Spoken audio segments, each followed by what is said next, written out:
അപ്പോൾ ഇന്നൊരു അടിപൊളി കടലക്കറി എങ്ങനെയാണ് ഉണ്ടാക്കുക നോക്കിയാലോ. തേങ്ങയൊന്നും അരക്കാതെ നല്ല തിക്നെസ്സോട് കൂടി വളരെ സിമ്പിളായിട്ട് ഈ കടലക്കറി ഉണ്ടാക്കിയെടുക്കാം.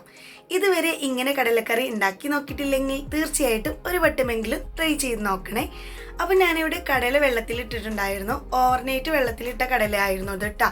കുറഞ്ഞത് 8 മണിക്കൂറെങ്കിലും കടല വെള്ളത്തിലിട്ട് വെക്കണം. അപ്പോൾ അതിനുശേഷം നമുക്ക് ഇത് തയ്യാറാക്കാനായിട്ട് ഒരു ചീനച്ചട്ടി അടുപ്പത്ത് വെക്കാം. ഒരു 3 ടേബിൾ സ്പൂൺ അളവിൽ എണ്ണ ഒഴിച്ചു കൊടുക്കുക. ഏതെണ്ണയായാലും കുഴപ്പമില്ല കേട്ടോ.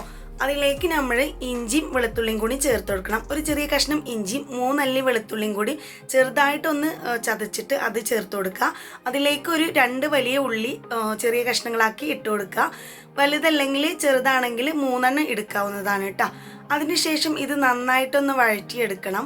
ഇത് നല്ല ഗോൾഡൻ ബ്രൗൺ കളറാകുന്നത് വരെ വഴറ്റേണ്ട ആവശ്യമൊന്നുമില്ല, എന്നാൽ നന്നായിട്ട് വഴണ്ടി കിട്ടണം കേട്ടോ.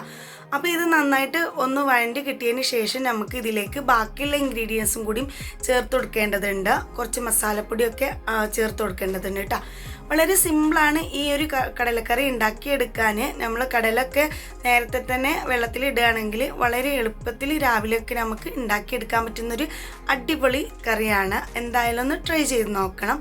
ഇനി നമ്മളിപ്പോൾ വാടി കിട്ടിയിട്ടുണ്ട്. ഇനി അതിലേക്ക് നമ്മൾ 2 ടേബിൾ സ്പൂൺ അളവിൽ മല്ലിപ്പൊടി, 1.5 ടേബിൾ സ്പൂൺ അളവിൽ മുളക് പൊടി, ഇനി 1/4 ടീസ്പൂൺ അളവിൽ ഗരം മസാലപ്പൊടി, ഇനി 1/4 ടീസ്പൂൺ അളവിൽ മഞ്ഞൾപ്പൊടിയും കൂടി ചേർത്ത് കൊടുക്കണം കേട്ടോ.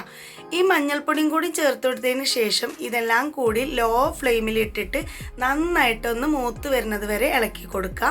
ലോ ഫ്ലെയിമിലിട്ടിട്ട് നന്നായിട്ട് ഇളക്കി കൊടുക്കണം. കാരണം എന്താണെന്ന് പറഞ്ഞാൽ ഇതിൽ നമ്മൾ മല്ലിപ്പൊടിയൊക്കെ കുറച്ച് അധികം തന്നെ ചേർത്ത് കൊടുക്കുന്നുണ്ട്. ആ സമയത്ത് നന്നായിട്ട് മൂത്തിട്ട് കിട്ടിയിട്ടില്ലെങ്കിൽ മല്ലിപ്പൊടിയുടെ ഒരു കുത്തിന് സ്മെല്ലൊക്കെ ഉണ്ടാവും കേട്ടോ. അപ്പോൾ ഇത് നന്നായിട്ടൊന്ന് മൂത്ത് കിട്ടിയിട്ടുണ്ട്. ഇപ്പോൾ ഇനി നമുക്ക് ഇതിലേക്ക് തക്കാളി ചേർത്ത് കൊടുക്കാം. അതിനായിട്ട് ഒരു വലിയ തക്കാളി എടുത്തിട്ടുണ്ടായിരുന്നു. അത് ചെറിയ കഷ്ണങ്ങളാക്കി ഇട്ട് കൊടുത്തിട്ടുണ്ട്. ഇനി അതും കൂടി നന്നായിട്ടൊന്ന് ഇളക്കി കൊടുക്കുക. ആദ്യം ഒരു മിനിറ്റ് നന്നായിട്ട് ഇളക്കി കൊടുക്കുക കേട്ടോ. അതിനുശേഷം നമുക്ക് ഇതൊന്ന് അടച്ച് വെച്ചിട്ട് വീണ്ടും നന്നായിട്ടൊന്ന് കുക്കാക്കി എടുക്കേണ്ടതുണ്ട്. ഇതിലുള്ള തക്കാളിയൊക്കെ നന്നായിട്ടൊന്ന് കുക്കായി കിട്ടണം കേട്ടോ. ഈ സമയം നമ്മൾക്ക് ഇതിലേക്ക് ഉപ്പ് ചേർത്ത് കൊടുക്കാവുന്നതാണ്. ഞാൻ ആദ്യം 1 ടീസ്പൂൺ അളവിൽ ഉപ്പ് ചേർത്ത് കൊടുത്തിട്ടുണ്ട്. അതിനുശേഷം നന്നായിട്ടൊന്ന് മിക്സ് ചെയ്ത് കൊടുക്കുക. ഇനി നമുക്ക് ഉപ്പിൻ്റെ അളവൊക്കെ കുറവുണ്ടെങ്കിൽ വീണ്ടും നമുക്ക് ചേർത്ത് കൊടുക്കാവുന്നതാണ് കേട്ടോ. അപ്പോൾ നമ്മൾ നന്നായിട്ട് മിക്സ് ചെയ്ത് കൊടുത്തിട്ടുണ്ട്. ഇനി നമുക്ക് ഇതൊന്ന് അടച്ച് വെച്ചിട്ട് 1 മിനിറ്റ് വീണ്ടും കുക്കാക്കി എടുക്കണം കേട്ടോ. ഇത് അടച്ച് വെച്ചിട്ടുണ്ടായിരുന്നു. ഇപ്പോൾ കണ്ടോ, നമ്മൾ 1 മിനിറ്റ് കഴിഞ്ഞിട്ട് ഇതൊന്ന് ഓപ്പൺ ചെയ്യുന്നുണ്ട്. അപ്പോൾ ഇതിൻ്റെ നീരാവിയൊക്കെ ഇറങ്ങിയിട്ട് ഈ നല്ല രീതിയിൽ തന്നെ തക്കാളിയൊക്കെ നന്നായിട്ട് കുക്കായി കിട്ടിയിട്ടുണ്ടാവും കേട്ടോ. ഇതുപോലെ തന്നെ ചെയ്യണം. അപ്പോൾ തക്കാളിയൊക്കെ നന്നായിട്ട് പേസ്റ്റായി കിട്ടാൻ വേണ്ടിയിട്ടാണ്. ഇത് നമ്മൾ നന്നായിട്ട് ഇങ്ങനെ തിക്കായിട്ട് കിട്ടാൻ വേണ്ടിയിട്ട് ഇതൊന്ന് നന്നായിട്ട് മിക്സ് ചെയ്ത് കൊടുത്തതിന് ശേഷം ഇതൊന്ന് അരച്ചെടുക്കണം കേട്ടോ. അപ്പോൾ നമ്മൾ അരച്ചെടുക്കാൻ വേണ്ടിയിട്ട് ആദ്യം തന്നെ നന്നായിട്ട് ഈ മസാലയും അതുപോലെ തന്നെ ഉള്ളിയും തക്കാളിയൊക്കെ നന്നായിട്ട് ഒന്ന് വഴറ്റിയെടുക്കണം കേട്ടോ. അപ്പോൾ ഇത് നല്ല ചൂടാറിയതിന് ശേഷം ഞാൻ ഒരു മിക്സിയുടെ ജാറിലേക്ക് ഇട്ട് കൊടുത്തിട്ടുണ്ട്. ഇത് അരക്കാൻ വേണ്ടിയിട്ട് അതിലേക്ക് നമ്മൾ കുറച്ച് വെള്ളം ചേർക്കേണ്ട ആവശ്യമുണ്ട്. അപ്പോൾ നല്ല പേസ്റ്റ് പരുവത്തിലാണ് നമ്മളിത് അരച്ചെടുക്കേണ്ടത്. അപ്പോൾ അതിലേക്ക് ഒരു 1/4 കപ്പ് അളവിൽ വെള്ളം ഒഴിച്ചു കൊടുത്തിട്ടുണ്ട്. ഇനി അത് നന്നായിട്ട് ഒരു പേസ്റ്റ് രൂപത്തിൽ അരച്ചെടുക്കാം. ഇപ്പോൾ കണ്ടോ, ഈ ഒരു രീതിയിലാണ് അരച്ചെടുക്കേണ്ടത് കേട്ടോ. ഇനി നമ്മൾ വെള്ളത്തിൽ നിന്ന് കുക്കറിലേക്ക് കടലൊക്കെ എടുത്തിട്ടിട്ടുണ്ട്. ഇനി കുക്കറിലേക്ക് ഇട്ട കടലയിലേക്ക് നമ്മൾ അരച്ച് വെച്ച ഒരു കൂട്ടുണ്ടല്ലോ, ആ കൂട്ട് ഒഴിച്ചു കൊടുക്കട്ടോ. ഈ അരപ്പ് കണ്ടാൽ തന്നെ നമ്മൾ തേങ്ങ ഒക്കെ അരച്ച അതേ രീതിയിലില്ലേ. അപ്പോൾ ഒട്ടും തേങ്ങയൊന്നും ഇല്ലെങ്കിലും അടിപൊളി തേങ്ങ അരച്ച അതേ ടേസ്റ്റിൽ നമുക്ക് ഈ കടലക്കറി കഴിക്കാവുന്നതാണ്. ഇപ്പം ഞാൻ ചെറിയ ഫ്ലെയിമിൽ കത്തിച്ചിട്ടുണ്ടായിരുന്നു. അതിനുശേഷം ഇത് നല്ല രീതിയിൽ ഒന്ന് ഇളക്കി കൊടുക്കുക.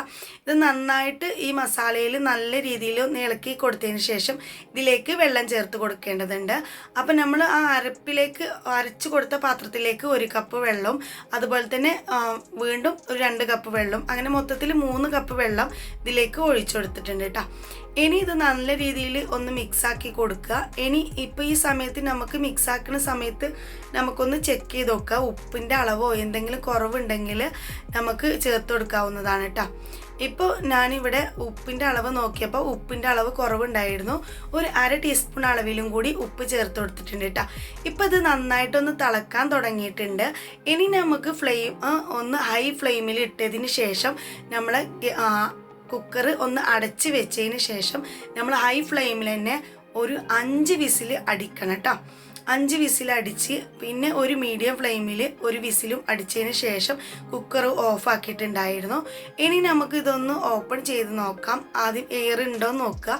അതിനുശേഷം ഇത് ഓപ്പൺ ചെയ്ത് നോക്കുന്നുണ്ട് കേട്ടോ. ഓപ്പൺ ചെയ്ത് നോക്കുമ്പോൾ കടലൊക്കെ നന്നായിട്ട് തന്നെ കുക്കായി കറിയൊക്കെ നല്ല തിക്നെസ് ആയിട്ട് നല്ല രീതിയിൽ കുറുകി കിട്ടിയിട്ടുണ്ട് കേട്ടോ. ഈ കറി ഒന്നും കൂടി നിങ്ങൾക്ക് കുറുകി കിട്ടണമെങ്കിൽ ഇങ്ങനെ തുറന്ന് വെച്ചുകൊണ്ട് ഒന്ന് തിളപ്പിച്ചെടുത്താൽ മതിയാകും കേട്ടോ. അതിനുശേഷം ഇനി നമുക്ക് ഇതൊന്ന് തൂമിച്ച് പാരാം. അതിനായിട്ട് ഒരു ചട്ടി വെച്ച് അതിലേക്ക് എണ്ണ ഒഴിച്ചിട്ട് ഞാനിവിടെ എടുത്തിട്ടുള്ളത് ചെറിയ ഉള്ളിയാണ്. ചെറിയ ഉള്ളി ചെറുതായി അരിഞ്ഞത് ഇട്ട് കൊടുത്തതിന് ശേഷം നന്നായിട്ടൊന്ന് ഇളക്കി കൊടുക്കുക. ചില ഭാഗങ്ങൾക്ക് ചെറിയ ഉള്ളി അല്ലാതെ കടുക് പൊട്ടിക്കുന്നവരും ഉണ്ടാകും കേട്ടോ. അപ്പോൾ ആ സമയത്ത് നിങ്ങൾക്ക് ഉള്ളിക്ക് പകരം കടുക് വേണമെങ്കിലും പൊട്ടിക്കാവുന്നതാണ്. അതിനുശേഷം അതിലേക്ക് നമ്മൾ കറിവേപ്പിലയാണ് ചേർത്ത് കൊടുത്തിട്ടുള്ളത്. കറിവേപ്പില ചേർത്ത് കൊടുത്തിട്ട് നന്നായിട്ട് മിക്സ് ചെയ്ത് കൊടുക്കുക. ഇനി നന്നായിട്ട് മിക്സ് ചെയ്ത് കൊടുത്തിട്ട് ഇത് നന്നായിട്ടൊന്ന് മൂത്ത് വന്നതിന് ശേഷം നമുക്ക് ഇത് കറിയിലേക്ക് ചേർത്ത് കൊടുക്കാം കേട്ടോ. ഇപ്പം നിങ്ങൾക്ക് വളരെ സിമ്പിളായിട്ട് ഈ കടലക്കറി ഉണ്ടാക്കുന്ന രീതി കണ്ടില്ലേ? അപ്പോൾ എല്ലാവരും ഒന്ന് ട്രൈ ചെയ്ത് നോക്കണം. അടിപൊളി ടേസ്റ്റാണ്. ഒരു വട്ടമെങ്കിലും ട്രൈ ചെയ്ത് നോക്കാൻ പറ്റുന്ന ഒരു അടിപൊളി കടലക്കറിയുടെ റെസിപ്പിയാണ് ഞാൻ കാണിച്ചു തന്നിട്ടുള്ളത്. ഈ റെസിപ്പി നിങ്ങൾക്ക് തീർച്ചയായിട്ടും ഇഷ്ടപ്പെടും. ഉണ്ടാക്കി നോക്കിയിട്ട് നിങ്ങൾക്ക് ഇഷ്ടപ്പെടുകയാണെങ്കിൽ തീർച്ചയായിട്ടും നിങ്ങൾ ഷെയർ ചെയ്യാൻ മറക്കരുത് കേട്ടോ. അതുപോലെ തന്നെ നിങ്ങളുടെ സപ്പോർട്ട് എനിക്ക് തീർച്ചയായിട്ടും വേണം. സബ്സ്ക്രൈബ് ചെയ്യാനും ലൈക്ക് ചെയ്യാനും മറക്കരുത്. ഇതുപോലുള്ള അടിപൊളി റെസിപ്പിയുമായി നമുക്ക് വീണ്ടും കാണാം. തീർച്ചയായിട്ടും നിങ്ങൾ ഈ ഒരു കടലക്കറി ഉണ്ടാക്കി നോക്കണം.